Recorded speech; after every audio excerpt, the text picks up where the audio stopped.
اہل بیت نبوت حضرات کرام خلفائے راشدین علیہم رضوان کا ذکر کیا گیا۔ ان کی ذات مقدسہ مقربین بارگاہ رسالت صلی اللہ تعالی علیہ وآلہ وسلم میں سب سے اعلیٰ مرتبہ رکھتی ہے، اور حق یہ ہے کہ حضور انور نبی کریم صلی اللہ تعالی علیہ وآلہ وسلم سے جس کسی کو بھی ادنا سی محبت و نسبت ہے، اس کی فضیلت اندازے اور قیاس سے زیادہ ہے۔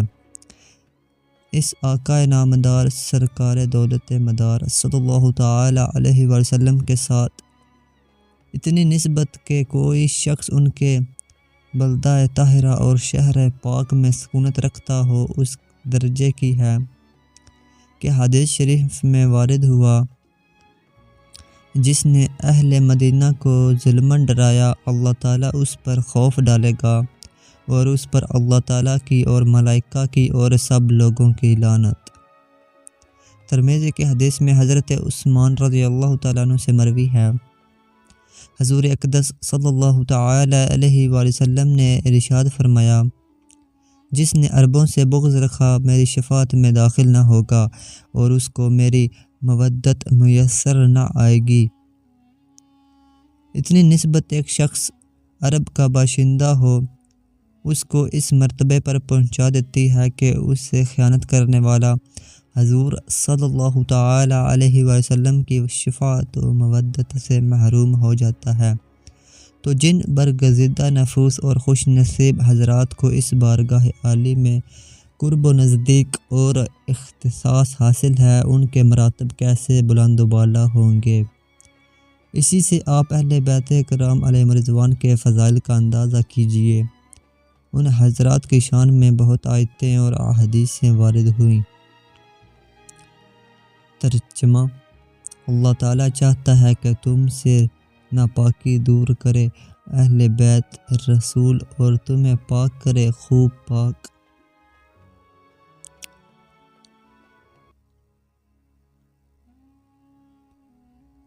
سورہ احزاب۔ اکثر مفسرین کی رائے ہے کہ یہ آیت حضرت علی مرتضیٰ، حضرت سید النساء فاطمہ زہرا، حضرت امام حسن اور حضرت امام حسین رضوان اللہ تعالی علیہم اجمعین کے حق میں نازل ہوئی، اور قرینہ اس کا یہ ہے کہ عنکم اور اس کے بعد کی ضمیر مذکر ہیں، اور ایک قول یہ ہے کہ یہ آیت حضور انور صلی اللہ تعالی علیہ وآلہ وسلم کی ازواج مطہرات رضوان اللہ تعالی علیہم اجمعین کے حق میں نازل ہوئی، کیونکہ اس کے بعد ہی ارشاد ہوا، وَاذْكُرْنَ مَا يُتْلَىٰ فِي بُيُوتِكُنَّ، اور یہ قول حضرت ابن عباس رضی اللہ تعالیٰ عنہ کی طرف منسوب ہے، اسی لیے ان کے غلام حضرت اکرمہ بازار میں اس کی ندا کرتے تھے۔ ایک قول یہ بھی ہے کہ اس سے مراد خود سرکار دولت صلی اللہ تعالی علیہ وآلہ وسلم کی ذات عالی صفات ہیں تنہا۔ دوسرے مفسرین کا قول ہے کہ یہ آیت حضور کی ازواج مطہرات رضوان اللہ تعالی علیہن کے حق میں نازل ہے، علاوہ اس کے کہ اس پر آیت وَاذْكُرْنَ مَا يُتْلَىٰ فِي بُيُوتِكُنَّ دلالت کرتی ہے۔ یہ بھی اس کی دلیل ہے کہ یہ دولت سرائے اقدس ازواج مطہرات رضوان اللہ تعالی علیہن ہی کا مسکن تھا۔ حضور صلی اللہ تعالی علیہ وآلہ وسلم کے اہل بیت حضور علیہ السلام کے نسب و قرابت کے وہ لوگ ہیں جن پر صدقہ حرام ہے۔ ایک جماعت نے اسی پر اعتماد کیا اور اسی کو ترجیح دی، اور ابن کثیر نے بھی اسی کی تائید کی ہے۔ احادیث پر جب نظر کی جاتی ہے تو مفسرین کی دو جماعتوں کو ان سے تائید پہنچتی ہے۔ امام احمد نے حضرت ابو سعید خدری رضی اللہ تعالیٰ عنہ سے روایت کی ہے کہ یہ آیت پنجتن پاک کی شان میں نازل ہوئی۔ پنجتن سے مراد حضور نبی کریم صلی اللہ تعالی علیہ وآلہ وسلم اور حضرت علی و حضرت فاطمہ، حضرت امام حسن اور حضرت امام حسین ہیں۔ اسی مضمون کی حدیث مرفوع ابن جریر نے روایت کی، طبرانی میں بھی اس کی تخریج کی، مسلم کی حدیث میں ہے کہ حضور علیہ السلام نے ان حضرات کو اپنی گلیم مبارک میں لے کر یہ آیت تلاوت فرمائی، یہ بھی بصحت ثابت ہوا ہے کہ حضور اقدس صلی اللہ تعالیٰ علیہ وسلم نے ان حضرات کو تخت کلیم اقدس لے کر یہ دعا فرمائی: یا رب، یہ میرے اہل بیت اور میرے مخصوصین ہیں، ان سے رجس و ناپاکی دور فرما اور انہیں پاک کر دے اور خوب پاک۔ یہ دعا سن کر ام المومنین حضرت ام سلمہ رضی اللہ تعالیٰ عنہا نے عرض کیا: میں بھی ان کے ساتھ ہوں۔ فرمایا: انکی علی خیر، تم بہتری پر ہو۔ ایک روایت میں یہ بھی آیا ہے کہ حضور علیہ السلام نے حضرت ام المومنین رضی اللہ تعالیٰ عنہا کے جواب میں فرمایا: بلا، بے شک، اور ان کو قصہ کلیم میں داخل کر لیا۔ ایک روایت میں ہے کہ حضرت واصلہ رضی اللہ تعالیٰ عنہ نے عرض کیا کہ میرے حق میں بھی دعا ہو یا رسول اللہ۔ حضور نے ان کے لیے بھی دعا فرمائی۔ ایک صحیح روایت میں ہے، واصلہ نے عرض کیا: وَأَنَا مِنْ أَهْلِكَ، میں بھی آپ کے اہل میں سے ہوں۔ فرمایا: تم بھی میرے اہل میں سے ہو۔ یہ کرم تھا کہ سرکار صلی اللہ تعالیٰ علیہ وسلم نے اس نیاز مند خالص العقیدت کو مایوس نہ فرمایا اور اپنی اہل کے حکم میں داخل فرما دیا۔ وہ حکماً داخل ہیں۔ ایک روایت میں یہ بھی ہے کہ حضور نے ان حضرات کے ساتھ اپنی باقی صاحبزادیوں اور قرابت داروں اور ازواج مطہرات کو ملایا۔ سلبی کا خیال ہے کہ آیت میں اہل بیت سے تمام بنی ہاشم مراد ہیں۔ اس کو اس حدیث سے تائید پہنچتی ہے جس میں ذکر ہے کہ حضور اقدس صلی اللہ تعالیٰ علیہ وسلم نے اپنی ردا مبارک میں حضرت عباس رضی اللہ تعالیٰ عنہ اور ان کی صاحبزادیوں کو لپٹا کر دعا فرمائی، یعنی: یا رب، یہ میرے چچا اور بمنزلہ میرے والد کے ہیں اور یہ میرے اہل بیت ہیں، انہیں آتش دوزخ سے ایسا چھپا جیسا میں نے اپنی چادر مبارک میں چھپایا ہے۔ اس دعا پر مکان کے در و دیوار نے آمین کہی۔ خلاصہ یہ کہ دولت سرائے اقدس کے سکونت رکھنے والے اس آیت میں داخل ہیں کیونکہ وہی اس کے مخاطب ہیں۔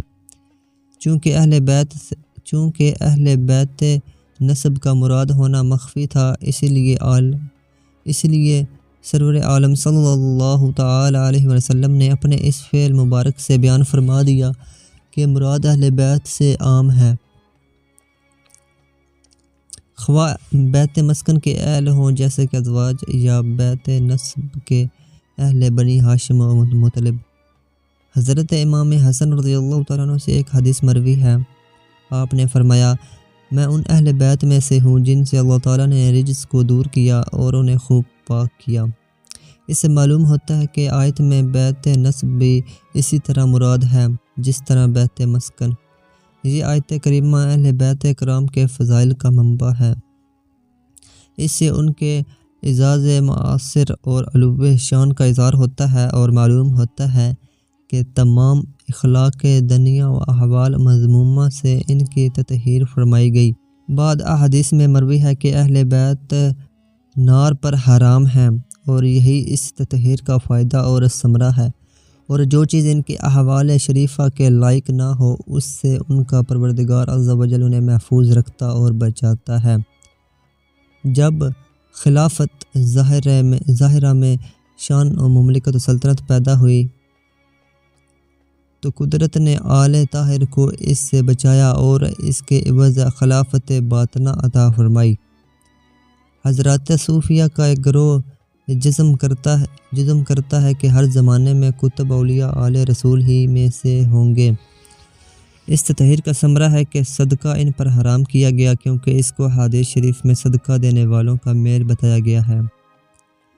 معذالک اس میں لینے والے کی سبقی بھی ہے، بجائے اس کے وہ خمس و غنیمت کے حقدار بنائے گئے جس میں لینے والا بلند و بالا ہوتا ہے۔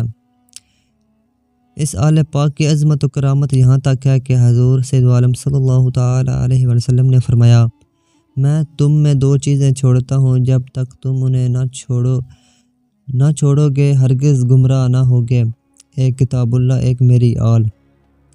دلمی نے ایک حدیث روایت کی کہ حضور اقدس صلی اللہ تعالیٰ علیہ وسلم نے ارشاد فرمایا: دعا رکی رہتی ہے جب تک کہ مجھ پر اور میرے اہل بیت پر درود نہ پڑھا جائے۔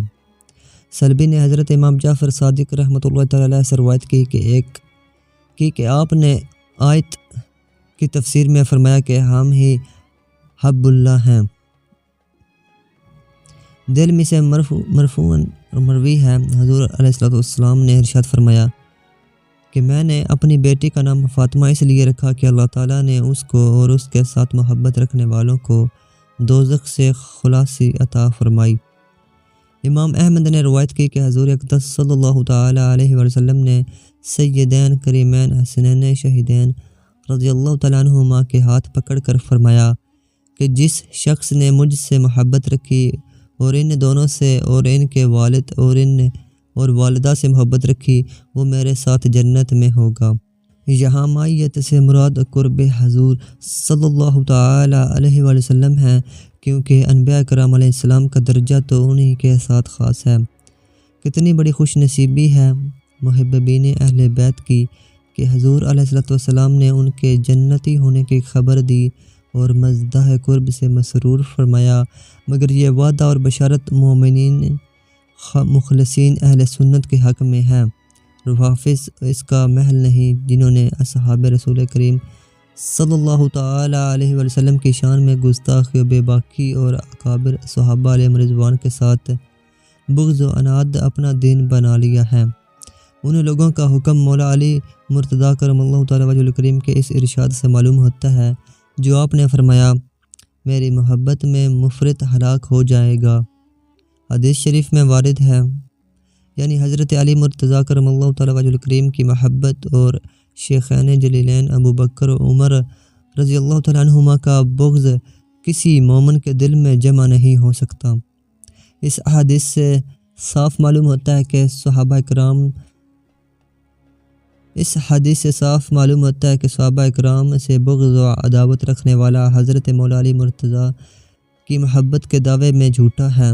صحیح حدیث میں آیا ہے کہ حضور علیہ السلام نے برسر منبر فرمایا، ان اقوام کا کیا حال ہے کہ جو یہ کہتے ہیں کہ رسول اللہ کا قرابت روز قیامت کچھ کام نہ آئے گا۔ ہاں، خدا کی قسم، میرا رشتہ و قرابت دنیا و آخرت میں موصول ہے۔ قرطبی نے سید المفسرین حضرت ابن عباس رضی اللہ تعالیٰ عنہما سے آیا کریمہ کی تفسیر میں نقل کیا۔ وہ فرماتے ہیں کہ حضور انور سید عالم صلی اللہ تعالیٰ علیہ وسلم اس بات پر راضی ہوئے کہ ان کے اہل بیت سے کوئی جہنم میں نہ جائے۔ حاکم نے ایک حدیث روایت کی اور اس کو صحیح بتایا۔ اس کا مضمون یہ ہے کہ نبی کریم رؤوف الرحیم صلی اللہ تعالیٰ علیہ وسلم نے فرمایا، مجھ سے میرے رب نے میرے اہل بیت کے حق میں فرمایا کہ ان میں سے جو توحید و رسالت کا منکر ہوا ان کو عذاب نہ فرمائے۔ طبرانی اور دارقطنی کی روایت ہے، حضور علیہ السلام نے ارشاد فرمایا، اول گروہ جس کی میں شفاعت فرماؤں گا میرے اہل بیت ہیں، پھر مرتبہ با مرتبہ قریش، پھر انصار، پھر اہل یمن میں سے جو مجھ پر ایمان لائے اور میرے متبع ہوئے، پھر تمام عرب، پھر اہل عجم، اور جن کی میں پہلے شفاعت کروں گا وہ افضل ہیں۔ بازار اور طبرانی ابو نعیم نے روایت کی کہ حضور اقدس علیہ السلام نے فرمایا کہ حضرت فاطمہ رضی اللہ تعالیٰ عنہ پاک دامن ہیں، بس اللہ تعالیٰ نے ان کو اور ان کی ذریت کو نار پر حرام فرمایا۔ بحقی اور ابو شیخ اور دلمی نے روایت کیا کہ حضور صلی اللہ تعالیٰ علیہ وسلم نے فرمایا کہ کوئی بندہ مومن کامل نہیں ہوتا یہاں تک کہ میں اس کو اس کی جان سے زیادہ پیارا نہ ہوں، اور میری اولاد اس کو اپنی جان سے زیادہ پیاری نہ ہو، اور میرے اہل ان کو اپنے اہل سے زیادہ محبوب نہ ہوں، اور میری ذات اس کو اپنی ذات سے زیادہ احب نہ ہو۔ دلمی نے روایت کی کہ حضور علیہ السلام نے فرمایا کہ اپنی اولاد کو 3 خصلتیں سکھاؤ، اپنے نبی کی محبت اور ان کے اہل بیت کی محبت اور قرآن پاک کی قرأت۔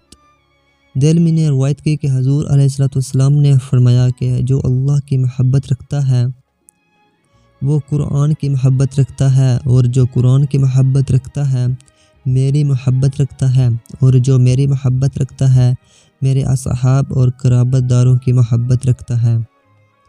امام احمد نے روایت کیا، حضور صلی اللہ تعالیٰ علیہ وسلم نے فرمایا کہ جو شخص اہل بیت سے بغض رکھے وہ منافق ہے۔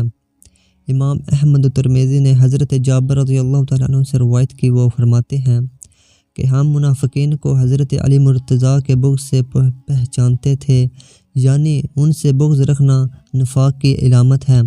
ان احادیث سے معلوم ہوا کہ اہل بیت کی محبت فرائض دین سے ہے۔ حضرت امام شافعی رحمۃ اللہ تعالیٰ علیہ نے فرمایا، اے اہل بیت پاک، تمہاری ولا ہے فرض، قرآن پاک اس پر ہے ناطق بلا کلام۔ ابو سعید نے شرف النبوہ میں روایت کیا، حضور صلی اللہ تعالیٰ علیہ وسلم نے فرمایا، اے فاطمہ، تمہارے غضب سے غضب الہی ہوتا ہے اور تمہاری رضا سے اللہ عز و جل راضی۔ اس سے معلوم ہوتا ہے کہ جو کوئی ان کی کسی اولاد کو ایذا پہنچائے اس نے اپنی جان کو اس خطرہ عظیمہ میں ڈال دیا، کیونکہ اس حرکت سے ان کو غضب ہوگا اور ان کا غضب غضب الہی کا معجب ہے۔ اسی طرح اہل بیت علیہم رضوان کی محبت حضرت خاتون جنت کی رضا کا سبب ہے اور ان کی رضا رضائے الہی عز و جل۔ اسی لیے علماء کرام نے تصریح فرمائی کہ حضور سید عالم صلی اللہ تعالیٰ علیہ وسلم کے بلدہ پاک کے باشندوں کا ادب کرنا چاہیے اور حضور پاک صلی اللہ تعالیٰ علیہ وسلم کے جوار پاک کی حرمت کا لحاظ رکھنا لازم ہے۔ دلمی نے معروفانہ روایت کی ہے کہ حضور علیہ السلام نے ارشاد فرمایا کہ جو مجھ سے توسل کی تمنا رکھتا ہو اور یہ چاہتا ہو کہ اس کو میری بارگاہ کرم میں روز قیامت حق شفاعت ہو تو چاہیے کہ وہ میرے اہل بیت علیہم رضوان کی نیاز مندی کرے اور ان کو خوشنود رکھے۔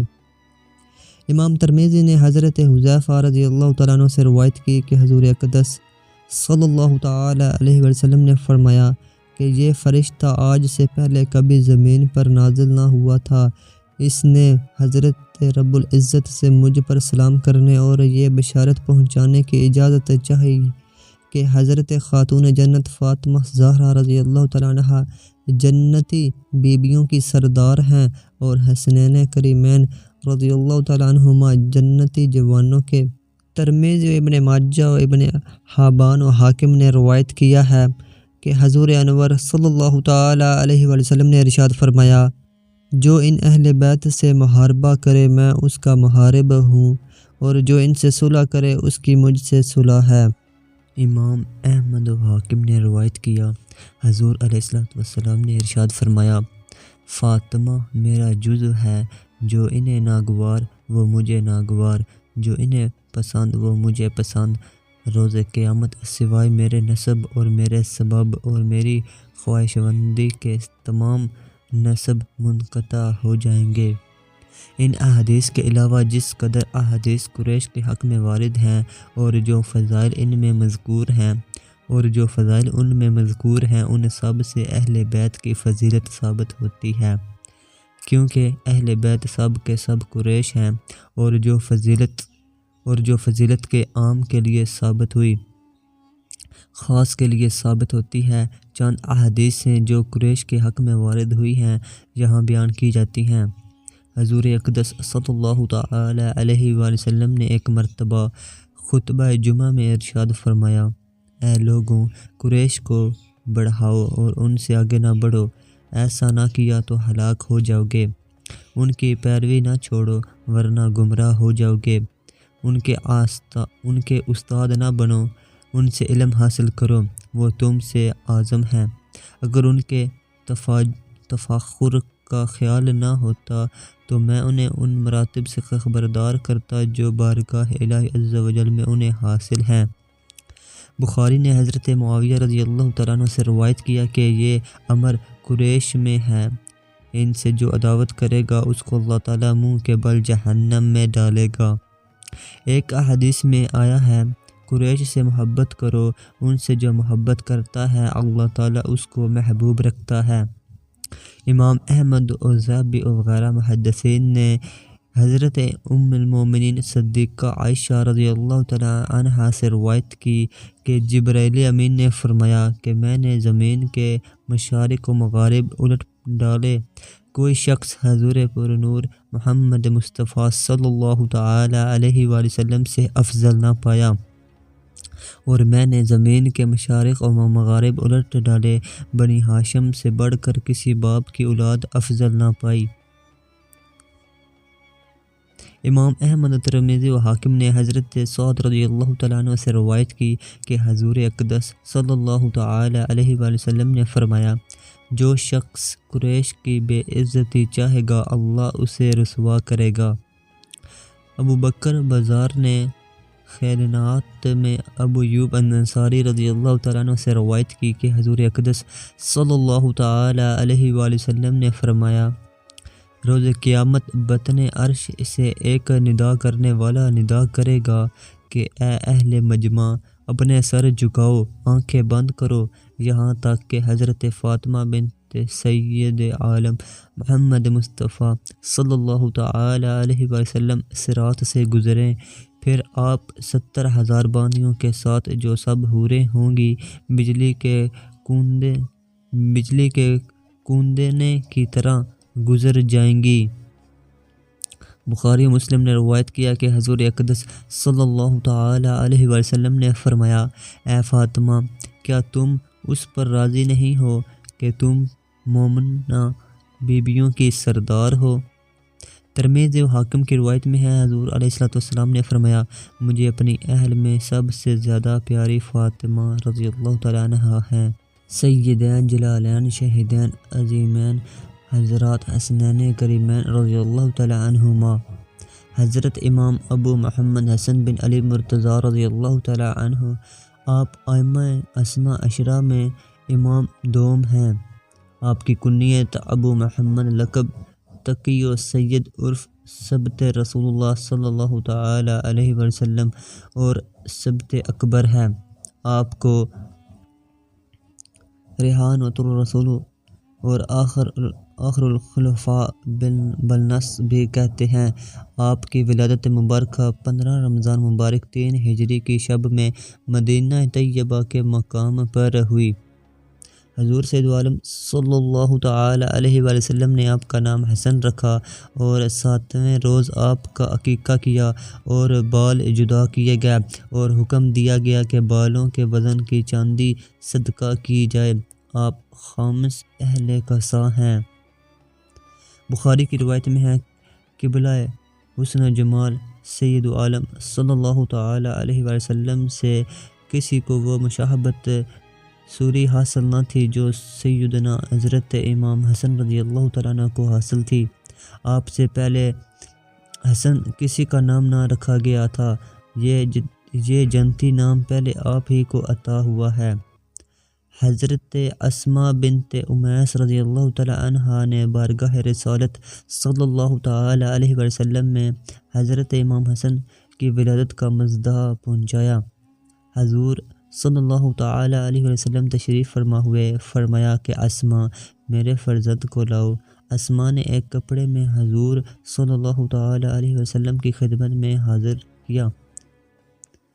نبی کریم رؤوف الرحیم صلی اللہ تعالیٰ علیہ وسلم نے داہنے کان میں آذان اور بائیں میں تکبیر فرمائی، اور حضرت علی مرتضیٰ رضی اللہ تعالیٰ عنہ سے دریافت فرمایا، تم نے اس فرزند ارجمند کا کیا نام رکھا ہے؟ عرض کیا، یا رسول اللہ، میری کیا مجال کہ بے اذن و اجازت نام رکھنے پر سبقت کرتا، لیکن اب جو دریافت فرمایا جاتا ہے تو جو کچھ خیال میں آتا ہے وہ یہ ہے کہ حرب نام رکھا جائے۔ آئندہ حضور علیہ السلام مختار ہیں، آپ نے ان کا نام حسن رکھا۔ ایک روایت میں یہ بھی ہے کہ حضور علیہ السلام نے انتظار فرمایا یہاں تک کہ جبرائیل امین علیہ السلام حاضر ہوئے، اور انہوں نے عرض کیا، یا رسول اللہ، حضرت علی مرتضیٰ کو آپ کی بارگاہ میں وہ قرب حاصل ہے جو حضرت ہارون کو درگاہ حضرت موسیٰ علیہ السلام میں تھا۔ مناسب ہے کہ اس فرزند سعادت مند کا نام فرزند حضرت ہارون کے نام پر رکھا جائے۔ حضور صلی اللہ تعالی علیہ وسلم نے ان کا نام دریافت فرمایا۔ عرض کیا شبر، ارشاد ہوا کہ اے جبرائیل لغت عرب میں اس کے کیا معنی ہیں؟ عرض کیا حسن، اور آپ کا نام حسن رکھا گیا۔ بخاری و مسلم نے حضرت براء ابن عازب رضی اللہ تعالیٰ عنہ سے روایت کی، فرماتے ہیں میں نے نور مجسم سید عالم صلی اللہ تعالی علیہ وسلم کی زیارت کی۔ شہزادہ بلند اقبال حضرت امام حسن رضی اللہ تعالیٰ عنہ آپ کے دوش اقدس پر تھے اور حضور فرما رہے تھے یا رب عز و جل، میں اس کو محبوب رکھتا ہوں تو تو بھی محبوب رکھ۔ امام بخاری نے حضرت ابو بکر رضی اللہ تعالیٰ عنہ سے روایت کی، فرماتے ہیں کہ حضور سرور عالم صلی اللہ تعالی علیہ وسلم ممبر پر جلوہ افروز تھے۔ حضرت امام حسن رضی اللہ تعالی عنہ آپ کے پہلو میں تھے۔ حضور ایک مرتبہ لوگوں کی طرف نظر فرماتے اور ایک مرتبہ اس فرزند جمیل کی طرف۔ میں نے سنا حضور صلی اللہ تعالی علیہ وسلم نے ارشاد فرمایا کہ یہ میرا فرزند سید ہے اور اللہ تعالیٰ اس کی بدولت مسلمانوں کی دو جماعتوں میں صلح کرے گا۔ بخاری میں حضرت ابن عمر رضی اللہ تعالی عنہما سے مروی ہے کہ حضور پر نور سید عالم صلی اللہ تعالی علیہ وسلم نے ارشاد فرمایا حسن حسین رضی اللہ تعالی عنہما دنیا میں میرے دو پھول ہیں۔ ترمذی کی حدیث میں ہے حضور علیہ السلام نے فرمایا حسن اور حسین جنتی جوانوں کے سردار ہیں۔ ابن سعد نے عبداللہ ابن زبیر رضی اللہ تعالیٰ عنہ سے روایت کی کہ حضور صلی اللہ تعالی علیہ وسلم کے اہل بیت میں حضور صلی اللہ تعالی علیہ وسلم کے ساتھ سب سے زیادہ مشابہ اور حضور کو سب سے پیارے حضرت امام حسن رضی اللہ تعالی عنہ تھے۔ میں نے دیکھا حضور صلی اللہ تعالی علیہ وسلم تو سجدے میں ہوتے اور یہ والا شان صاحبزادے آپ کے گردن مبارک یا پشت اقدس پر بیٹھ جاتے تو جب تک یہ اتر نہ جاتے آپ سر مبارک نہ اٹھاتے، اور میں نے دیکھا حضور رکوع میں ہوتے تو ان کے لیے اپنے قد میں طاہرین کو اتنا کشادہ فرما دیتے کہ یہ نکل جاتے۔ حضرت امام حسن کے مناقب بہت کثیر ہیں۔ آپ علم و وقار، حشمت و جاہ، جود و کرم، زہد و اطاعت میں بہت بلند پایا ہیں۔ ایک ایک آدمی کو 1,00,000 کا عطیہ مرحمت فرما دیتے تھے۔ حاکم نے عبداللہ بن عبید بن عمیر سے روایت کی کہ حضرت امام حسن نے 25 حج پیادہ کیے ہیں اور کوتل سواریاں آپ کی ہمراہ ہوتی تھیں، مگر امام علی مقام رضی اللہ تعالیٰ عنہ کی تواضع اور اخلاص و ادب کا اقتضا کہ آپ حج کے لیے پیادہ سفر فرماتے۔ آپ کا کلام بہت شیریں تھا، اہل مجلس نہیں چاہتے تھے کہ آپ گفتگو ختم فرمائیں۔ ابن سعد نے علی بن زید بن جدعان سے روایت کی کہ حضرت امام حسن نے 2 بار اپنا کل مال راہ خدا عز و جل میں دے ڈالا اور 3 مرتبہ نصف مال دیا، اور ایسی صحیح تصنیف کی کہ نعلین شریف اور جرابوں میں سے ایک ایک دیتے تھے اور ایک ایک رکھ لیتے تھے۔ آپ کے حلم کا یہ حال تھا کہ ابن عساکر نے روایت کیا کہ آپ کی وفات کے بعد مروان بہت رویا۔ امام حسین رضی اللہ تعالیٰ عنہ نے فرمایا کہ آج تو رو رہا ہے اور ان کی حیات میں ان کے ساتھ کس کس طرح کی بدسلوکیاں کیا کرتا تھا، تو وہ پہاڑ کی طرف اشارہ کر کے کہنے لگا میں اس سے زیادہ حلیم کے ساتھ ایسا کرتا تھا۔ اللہ رے حلم مروان کو بھی اعتراف ہے کہ آپ کی بردباری پہاڑ سے بھی زیادہ ہے۔ حضرت امام حسن رضی اللہ تعالیٰ عنہ کی خلافت۔ حضرت مولا علی مرتضیٰ کرم اللہ تعالیٰ وجہ الکریم کی شہادت کے بعد حضرت امام حسن رضی اللہ تعالیٰ عنہ مسند خلافت پر جلوہ افروز ہوئے۔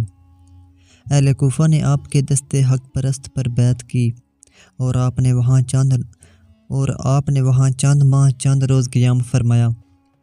اس کے بعد آپ نے امر خلافت کا حضرت امیر معاویہ کو تفویض کرنا مستور ذیل شرائط پر منظور فرمایا۔ نمبر 1، بعد امیر معاویہ رضی اللہ تعالیٰ عنہ کے خلافت حضرت امام حسن رضی اللہ تعالیٰ عنہ کو پہنچے گی۔ اہل مدینہ اور اہل حجاز اور اہل عراق میں کسی شخص سے بھی زمانہ حضرت امیر المومنین مولا علی مرتضیٰ کرم اللہ تعالی وجہ الکریم کے متعلق کوئی مواخذہ و مطالبہ نہ کیا جاوے۔ نمبر 3، امیر معاویہ امام حسن کے دیون کو ادا کریں۔ حضرت امیر معاویہ نے یہ تمام شرائط قبول کی اور باہم صلح ہو گئی، اور حضور انور نبی کریم صلی اللہ تعالی علیہ وسلم کا یہ معجزہ ظاہر ہوا جو حضور صلی اللہ تعالی علیہ وسلم نے فرمایا تھا کہ اللہ تعالی میرے اس فرزندار جمند کی بدولت مسلمانوں کی 2 جماعتوں میں صلح فرمائے گا۔ حضرت امام حسن رضی اللہ تعالیٰ عنہ نے تخت سلطنت حضرت امیر معاویہ رضی اللہ تعالیٰ عنہ کے لیے خالی کر دیا۔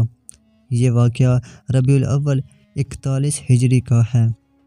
حضرت امام حسن کے اصحاب کو آپ کا خلافت سے دستبردار ہونا ناگوار ہوا، اور انہوں نے طرح طرح کی تعریضیں کی اور اشاروں کنایوں میں آپ پر ناراضگی کا اظہار کیا۔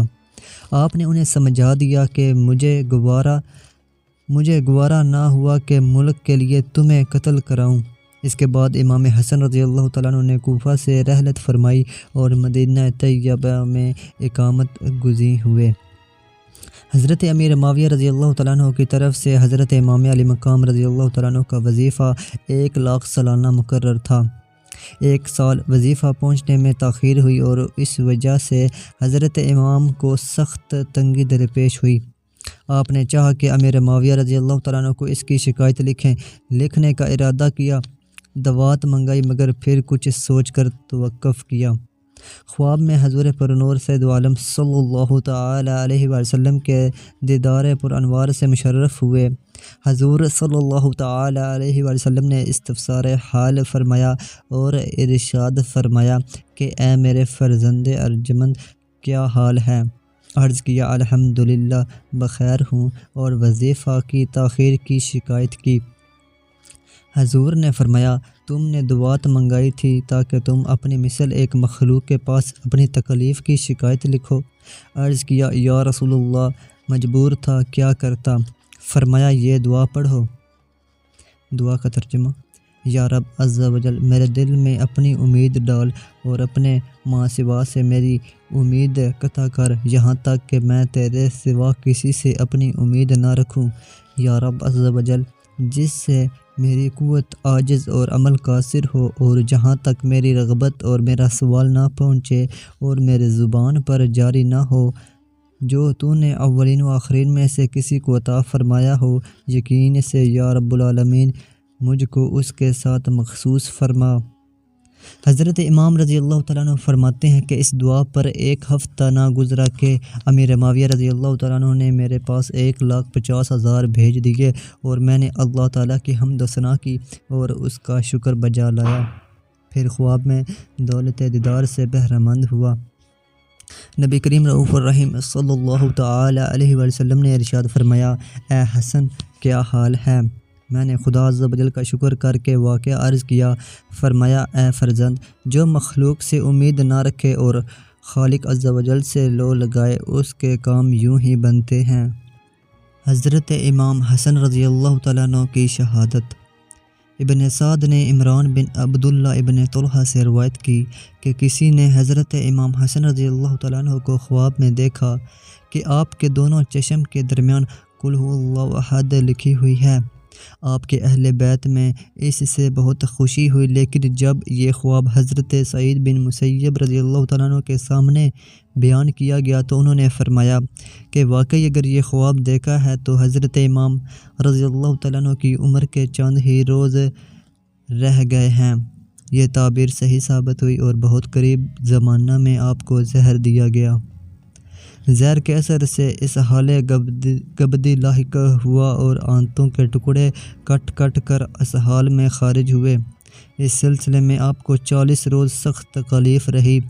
قریب وفات جب آپ کی خدمت میں آپ کے برادر عزیز سیدنا حضرت امام حسین رضی اللہ تعالیٰ عنہ نے حاضر ہو کر دریافت فرمایا کہ آپ کو کس نے زہر دیا ہے، تو فرمایا کہ تم اسے قتل کرو گے۔ حضرت امام حسین رضی اللہ تعالیٰ عنہ نے جواب دیا کہ بے شک حضرت امام علی مقام نے فرمایا کہ میرا گمان جس کی طرف ہے اگر در حقیقت وہی قاتل ہے تو اللہ تعالیٰ منتقم حقیقی ہے اور اس کی گرفت بہت سخت ہے، اور اگر وہ نہیں ہے تو میں نہیں چاہتا کہ میرے سبب سے کوئی بے گناہ مبتلا مصیبت ہو۔ مجھے اس سے پہلے بھی کئی مرتبہ زہر دیا گیا ہے، لیکن اس مرتبہ کا زہر سب سے زیادہ تیز ہے۔ سبحان اللہ۔ حضرت امام کی کرامت اور منزلت کیسی بلند و بالا ہے کہ اپنے آپ سخت تکلیف میں مبتلا ہیں، آنتیں کٹ کٹ کر نکل رہی ہیں، نزاع کی حالت ہے، مگر انصاف کا بادشاہ اس وقت بھی اپنی عدالت و انصاف کا نہ مٹنے والا نقشہ صفحہ تاریخ پر ثبت فرماتا ہے۔ اس کی احتیاط اجازت نہیں دیتی کہ جس کی طرف گمان ہے اس کا نام بھی لیا جائے۔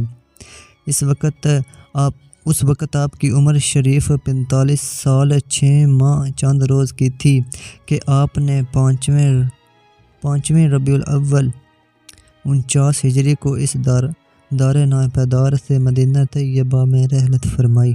وفات کے قریب حضرت امام حسین رضی اللہ تعالیٰ عنہ نے دیکھا کہ ان کے برادر محترم حضرت امام حسن رضی اللہ تعالیٰ عنہ کو گھبراہٹ اور بے قراری زیادہ ہے، اور سیمائے مبارک پر حزن و ملال کے آثار نمودار ہیں۔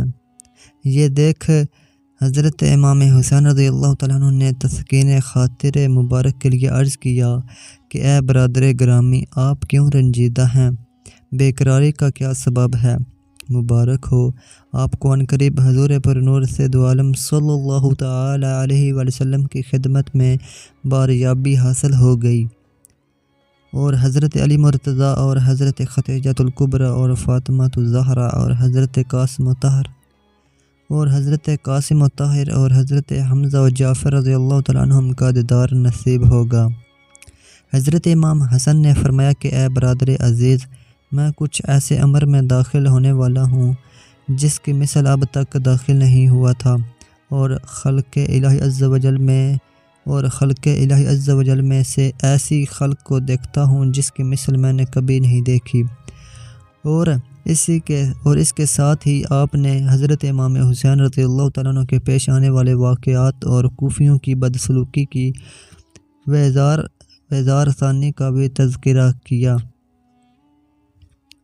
اس ارشاد مبارک سے معلوم ہوتا ہے کہ اس وقت آپ کی نظر کے سامنے کربلا کا ہولناک منظر اور حضرت امام حسین رضی اللہ تعالیٰ عنہ کی تنہائی کا نقشہ پیش تھا، اور کوفیوں کے مظالم کی تصاویریں آپ کو غمگین کر رہی تھیں۔ اس کے ساتھ آپ نے یہ بھی فرمایا کہ میں نے ام المومنین حضرت عائشہ صدیقہ رضی اللہ تعالیٰ عنہا سے درخواست کی تھی کہ مجھے روضہ طاہرہ میں دفن کی جگہ عنایت ہو جائے۔ انہوں نے اس کو منظور فرمایا۔ میری وفات کے بعد ان کی خدمت میں عرض کیا جائے، لیکن میں گمان کرتا ہوں کہ قوم مانے ہوگی۔ اگر وہ ایسا کریں تو تم ان سے تکرار نہ کرنا۔ حضرت امام حسن رضی اللہ تعالیٰ عنہ کی وفات کے بعد حضرت امام حسین نے حسب وصیت حضرت ام المومنین عائشہ رضی اللہ تعالیٰ عنہ سے درخواست کی۔ آپ نے اس کو قبول فرمایا اور ارشاد فرمایا کہ بڑی عزت و کرامت کے ساتھ منظور ہے، لیکن مروان مانے ہوا اور نوبت یہاں تک پہنچ گئی کہ حضرت امام حسین رضی اللہ تعالیٰ عنہ اور ان کے ہمراہی ہتھیار بند ہو گئے۔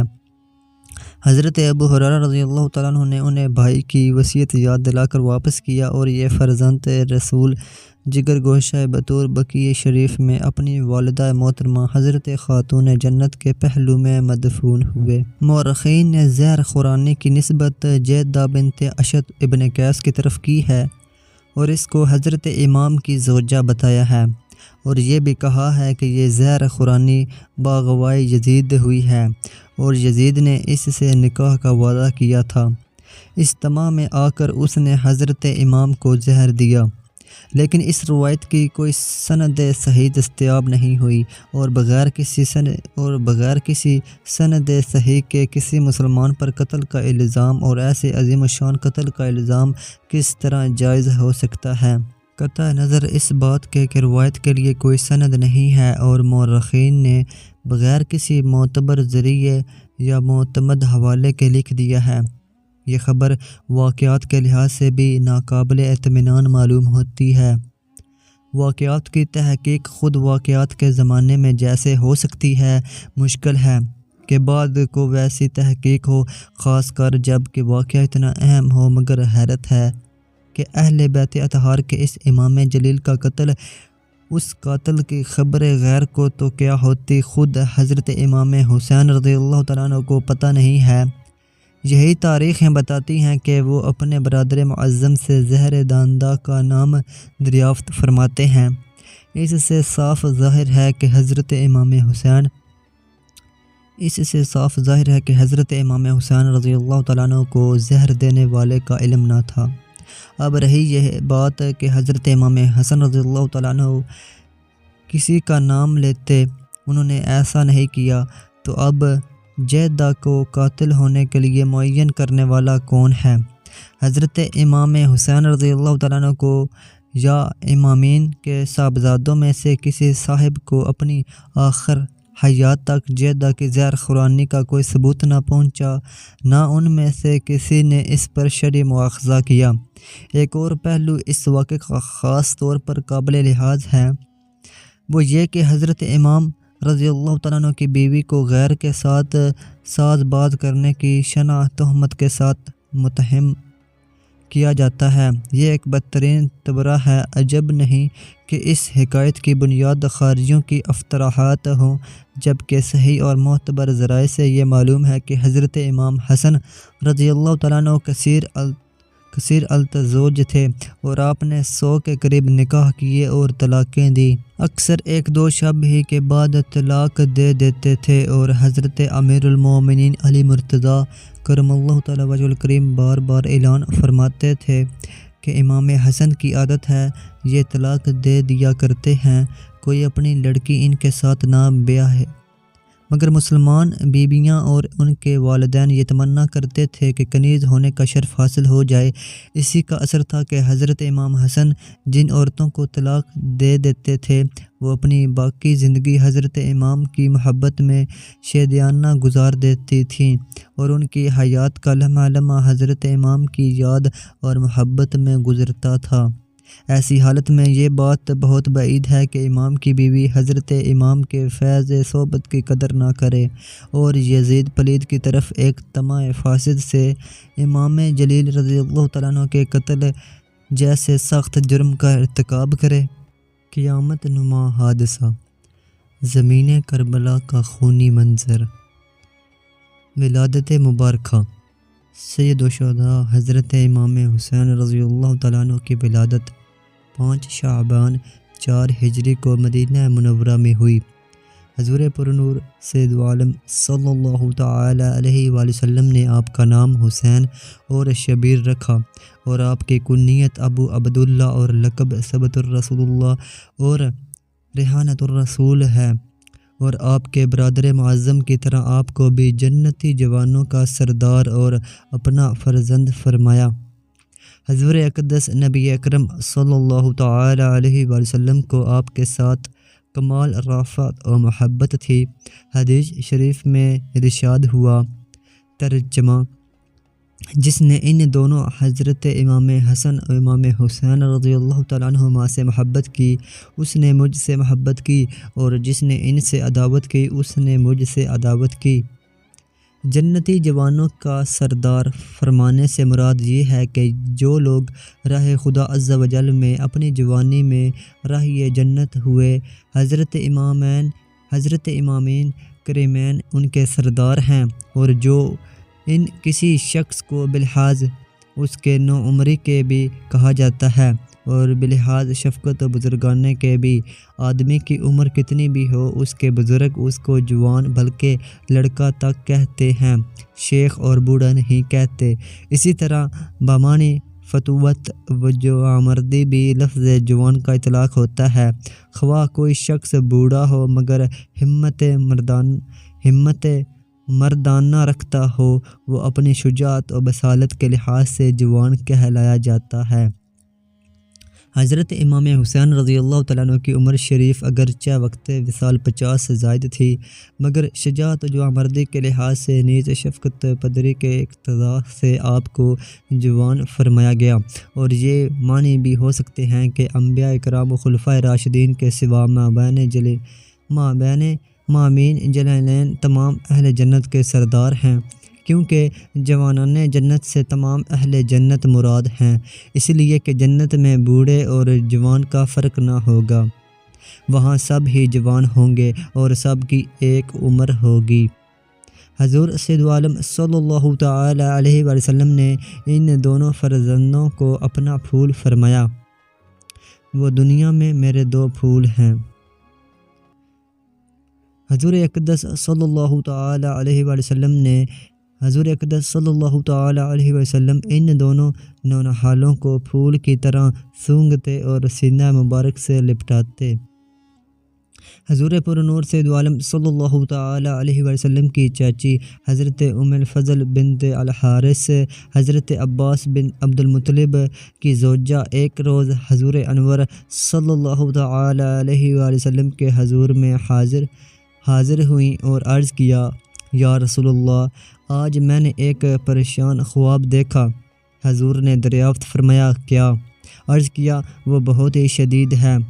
ان کو اس خواب کے بیان کی جرأت نہ ہوتی تھی۔ حضور صلی اللہ تعالی علیہ وآلہ وسلم نے مقرر دریافت فرمایا تو عرض کیا کہ میں نے دیکھا کہ جست عطر کا ایک ٹکڑا کاٹا گیا اور میری گود میں رکھا گیا۔ ارشاد فرمایا، تم نے بہت اچھا خواب دیکھا، انشاءاللہ تعالی فاطمہ الزہرا رضی اللہ تعالیٰ عنہ کے بیٹا ہوگا اور وہ تمہاری گود میں دیا جائے گا۔ ایسا ہی ہوا، حضرت امام حسین رضی اللہ تعالیٰ عنہ پیدا ہوئے اور حضرت ام الفضل کی گود میں دیے گئے۔ ام الفضل فرماتی ہیں، میں نے ایک روز حضور اقدس صلی اللہ تعالی علیہ وآلہ وسلم کی خدمت اقدس میں حاضر ہو کر حضرت امام حسین رضی اللہ تعالیٰ عنہ کو آپ کی گود میں دیا۔ کیا دیکھتی ہوں کہ چشم مبارک سے آنسوؤں کی لڑیاں جاری ہیں۔ میں نے عرض کیا، یا نبی اللہ، میرے ماں باپ حضور پر قربان، یہ کیا حال ہے؟ فرمایا، جبرائیل علیہ السلام میرے پاس آئے اور انہوں نے یہ خبر فرمائی کہ میری امت اس فرزند کو قتل کرے گی۔ میں نے کہا، کیا اس کو؟ فرمایا، ہاں، اور میرے پاس اس کے مقتل کی سرخ مٹی بھی لائے۔ شہادت کی شہرت۔ حضرت امام علی مقام رضی اللہ تعالیٰ عنہ کی ولادت کے ساتھ ہی آپ کی شہادت کی خبر مشہور ہو چکی۔ شیر خوارگی کے ایام میں حضور اقدس نبی کریم صلی اللہ تعالی علیہ وآلہ وسلم نے ام الفضل کو آپ کی شہادت کی خبر دی۔ خاتون جنت رضی اللہ تعالیٰ عنہ نے اپنے اس نونہال کو زمین کربلا میں خون بہانے کے لیے اپنا خون جگر دودھ پلایا۔ علی مرتضیٰ رضی اللہ تعالیٰ عنہ نے اپنے دل بند جگر پیوند کو خاک کربلا میں لوٹنے اور دم توڑنے کے لیے سینے سے لگا کر پالا۔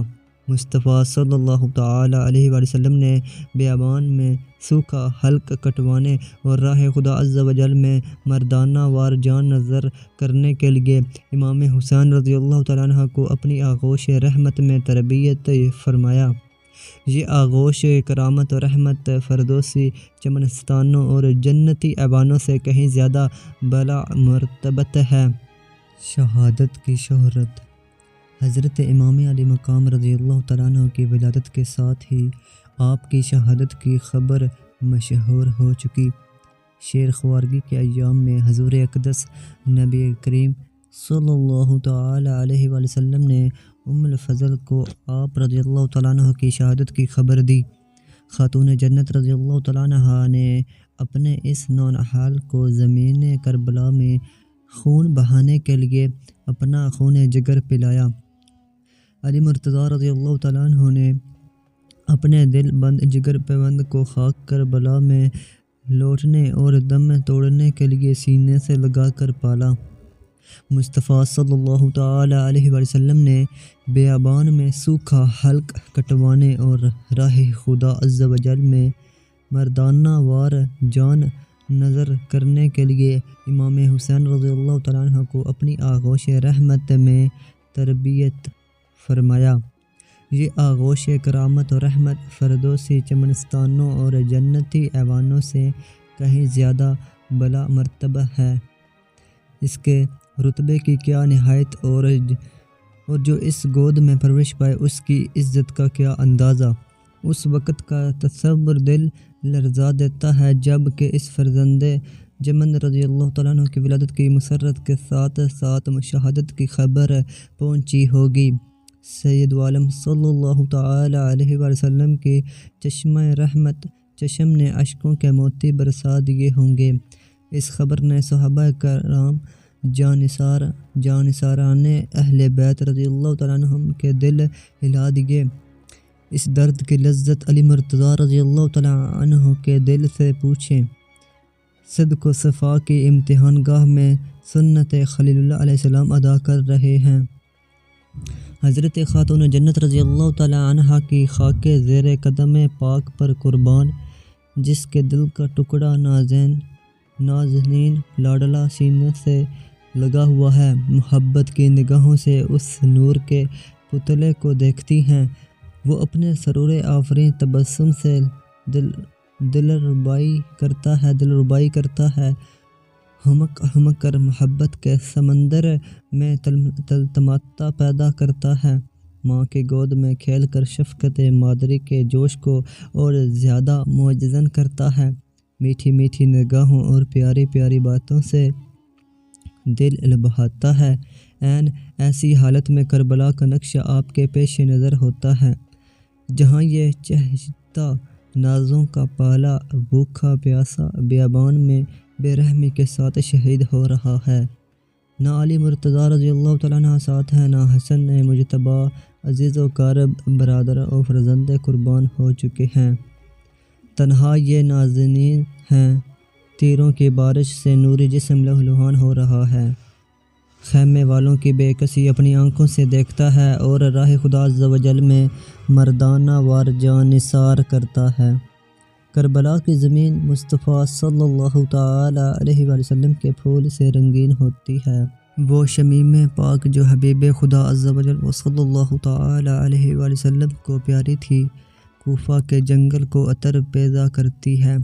خاتون جنت رضی اللہ تعالیٰ عنہ کی نظر کے سامنے یہ نقشہ پھر رہا ہے اور فرزند سینے سے لپٹ رہا ہے۔ حضرت ہاجرہ اس منظر کو دیکھنا تو یہ ہے کہ اس فرزندار جمن کے جد کریم حبیب خدا عز و جل صلی اللہ تعالیٰ علیہ وسلم ہیں۔ حضرت حق تبارک و تعالیٰ ان کا رضا جو ہے، وَلَسَوْفَ يُعْطِيكَ رَبُّكَ فَتَرْضَىٰ، بحر و بر میں ان کا حکم نافذ ہے۔ شجر و حجر سلام عرض کرتے ہیں اور متی فرمان ہیں۔ چاند اشاروں پر چلا کرتا ہے، ڈوبا ہوا سورج پلٹ آتا ہے۔ بدر میں ملائکہ لشکری بن کر حاضر خدمت ہوتے ہیں۔ کونین کے ذرہ ذرہ پر بحکم الہی عز و جل حکومت ہے۔ اولین و آخرین سب کی عقد کشائی اشارہ چشم پر موقوف و منحصر ہے۔ ان کے غلاموں کے صدقے میں خلق کے کام بنتے ہیں، مددیں ہوتی ہیں، روزی ملتی ہے۔ باوجود اس کے اس فرزند ارجمند کی خبر شہادت پا کر جشم مبارک سے اشک تو جاری ہو جاتے ہیں، مگر مصطفیٰ صلی اللہ تعالیٰ علیہ وسلم دعا کے لیے ہاتھ نہیں اٹھاتے۔ بارگاہ الہی عز و جل میں امام حسین کے امن و سلامت اور اس حادثہ سے محفوظ رہنے اور دشمنوں کے برباد ہونے کی دعا نہیں فرماتے۔ نہ علی مرتضیٰ عرض کرتے ہیں کہ یا رسول اللہ، اس خبر نے تو دل و جگر پارا پارا کر دیے، آپ کے قربان بارگاہ حق میں اپنے اس فرزند کے لیے دعا فرمائیں۔ نہ خاتون جنت التجا کرتی ہیں کہ اے سلطان دارین، آپ کے فیض سے عالم فیض یاب ہے اور آپ کی دعا مستجاب ہے۔ میرے اس لاڈلے کے لیے دعا فرما دیجئے۔ نہ اہل بیت، نہ ازواج مطہرات، نہ صحابہ اکرام علیہم رضوان سب خبر شہادت سنتے ہیں، شہرہ عام ہو جاتا ہے، مگر بارگاہ رسالت میں کسی طرف سے دعا کی درخواست پیش نہیں ہوتی۔ بات یہ ہے کہ مقام امتحان میں ثابت قدمی درکار ہے۔ یہ محل عذر و تعامل نہیں، ایسے موقع پر جان سے دریغ جانباز مردوں کا شیوا نہیں، اخلاص سے جان نثاری عین تمنا ہے۔ دعائیں کی گئیں مگر یہ کہ یہ فرزند مقام صفا وفا میں صادق ثابت ہو۔ توفیق کے الہی عز و جل مسعدر ہے، مصائب کا ہجوم اور عالم کا انبوا اس کے قدم کو پیچھے نہ ہٹا سکے۔ احادیث میں اس شہادت کی بہت خبریں وارد ہیں۔ ابن سعد طبرانی نے حضرت ام المؤمنین عائشہ صدیقہ رضی اللہ تعالیٰ عنہا سے روایت کی کہ حضور صلی اللہ تعالیٰ علیہ وآلہ وسلم نے فرمایا، مجھے جبرائیل نے خبر دی کہ میرے بعد میرا فرزند حسین رضی اللہ تعالیٰ عنہ زمین طف میں قتل کیا جائے گا، اور جبرائیل میرے پاس یہ مٹی لائے۔ انہوں نے عرض کیا کہ یہ حسین کی خوابگاہ مقتل کی خاک ہے۔ طف قریب کوفہ اس مقام کا نام ہے جس کو کربلا کہتے ہیں۔ امام احمد نے روایت کی کہ حضور اقدس صلی اللہ تعالی علیہ وآلہ وسلم نے فرمایا کہ میری دولت سرائے اقدس میں وہ فرشتہ آیا جو اس سے قبل کبھی حاضر نہیں ہوا تھا۔ اس نے عرض کیا کہ آپ صلی اللہ تعالی علیہ وآلہ وسلم کے فرزند حسین رضی اللہ تعالیٰ عنہ قتل کیے جائیں گے، اور اگر آپ چاہیں تو میں آپ کو اس زمین کی مٹی ملاحظہ کراؤں جہاں وہ شہید ہوں گے۔ پھر اس نے تھوڑی سی سرخ مٹی پیش کی۔ اس قسم کی احادیثیں بکثرت وارد ہیں۔ کسی میں بارش کے فرشتے کے خبر دینے کا تذکرہ ہے، کسی میں ام سلمہ رضی اللہ تعالیٰ عنہ کو خاک کربلا تفویض کرنے اور اس خاک کے خون ہو جانے کو علامت شہادت امام رضی اللہ تعالیٰ عنہ قرار دینے کا تذکرہ ہے، جس سے معلوم ہوتا ہے کہ حضور اقدس صلی اللہ تعالی علیہ وسلم کو اس شہادت کی بار بار اطلاع دی گئی، اور حضور صلی اللہ تعالی علیہ وسلم نے بھی بارہا اس کا تذکرہ فرمایا، اور یہ شہادت حضرت امام رضی اللہ تعالیٰ عنہ کے عہد طفیلت سے خوب مشہور ہو چکی، اور سب کو معلوم ہو گیا کہ آپ کا مشہد کربلا ہے۔ حاکم نے ابن عباس رضی اللہ تعالیٰ عنہ سے روایت کی کہ ہم کو کوئی شک باقی نہ رہا، اور اہل بیت علیہم رضوان باتفاق جانتے تھے کہ امام حسین کربلا میں شہید ہوں گے۔ ابو نعیم نے نجی حضرمی سے روایت کی کہ وہ سفر صفین میں حضرت مولا علی مرتضیٰ کرم اللہ تعالیٰ وجہ الکریم کے ہمراہ تھے۔ جب نینوا کے قریب پہنچے جہاں حضرت یونس علیہ السلام کا مزار اقدس ہے، تو حضرت علی مرتضیٰ کرم اللہ تعالیٰ وجہ الکریم نے ندا کی کہ اے ابو عبداللہ، فرات کے کنارے ٹھہرو۔ میں نے عرض کیا کس لیے؟ فرمایا نبی کریم صلی اللہ تعالی علیہ وسلم نے فرمایا کہ جبرائیل نے مجھے خبر دی ہے کہ امام حسین فرات کے کنارے شہید کیے جائیں گے، اور مجھے وہاں کی ایک مشت مٹی دکھائی۔ ابو نعیم نے اسبغ بن نماتہ سے روایت کی کہ ہم حضرت مولا علی کرم اللہ تعالیٰ وجہ الکریم کے ہمراہ حضرت امام حسین رضی اللہ تعالیٰ عنہ کی قبر کے مقام پر پہنچے۔ حضرت مولا علی کرم اللہ تعالیٰ وجہ الکریم نے بیان فرمایا، یہاں ان شہداء کے اونٹ بندھیں گے، یہاں ان کے کھجاوے رکھے جائیں گے، یہاں ان کے خون بہیں گے۔ جوانان آل محمد صلی اللہ تعالی علیہ وسلم اس میدان میں شہید ہوں گے، آسمان و زمین ان پر روئیں گے۔ ان خبروں سے معلوم ہوتا ہے کہ علی مرتضیٰ اور صحابہ اکرام علیہم رضوان زمین کربلا کے چپا چپا کو پہچانتے تھے۔ انہیں معلوم تھا کہاں اونٹ باندھے جائیں گے، کہاں سامان رکھا جائے گا، کہاں خون بہیں گے۔ یہ شہادت کا کمال ہے، ایسا اعلان عام ہو، اپنے پرائے سب جان جائیں، مقام بتا دیا گیا ہو، وہاں کی خاک شیشوں میں رکھ لی گئی ہو، اس کے خون ہو جانے کا انتظار ہو، اور شوق شہادت میں کمی نہ آئے، جذبہ جان نثاری روز آفزوں ہوتا رہے، تمام چاہنے والے پہلے سے باخبر ہوں۔ ہر دل اس زخم کا مزہ لے اور صبر و استقلال کے ساتھ جان عطا کرنے والے کی راہ میں جان قربان کی جائے۔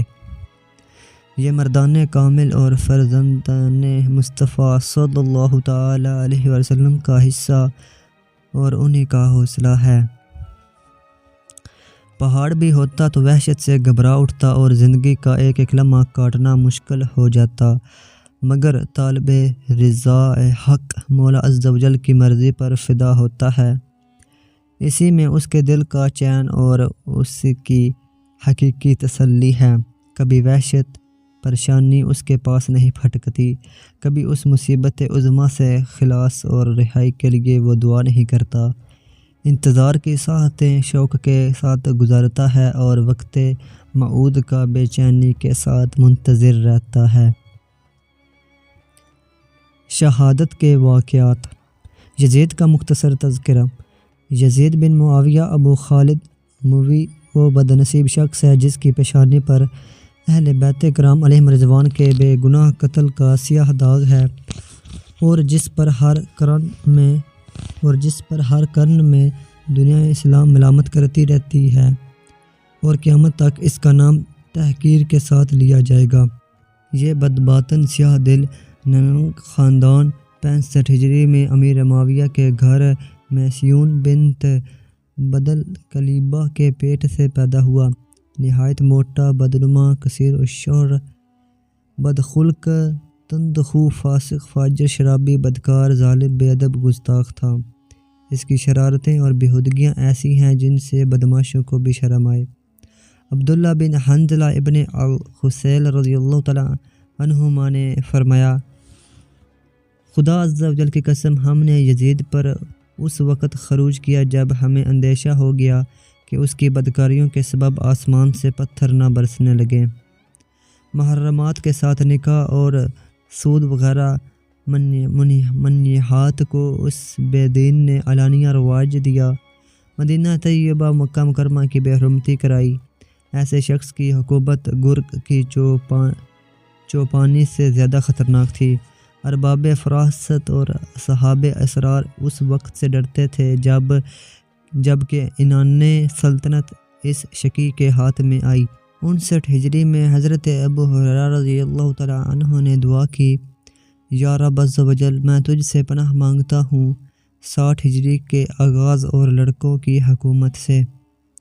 اس دعا سے معلوم ہوتا ہے کہ حضرت ابو ہریرہ رضی اللہ تعالیٰ عنہ جو حامل اسرار تھے، انہیں معلوم تھا کہ 60 ہجری کا آغاز لڑکوں کی حکومت اور فتنوں کا وقت ہے۔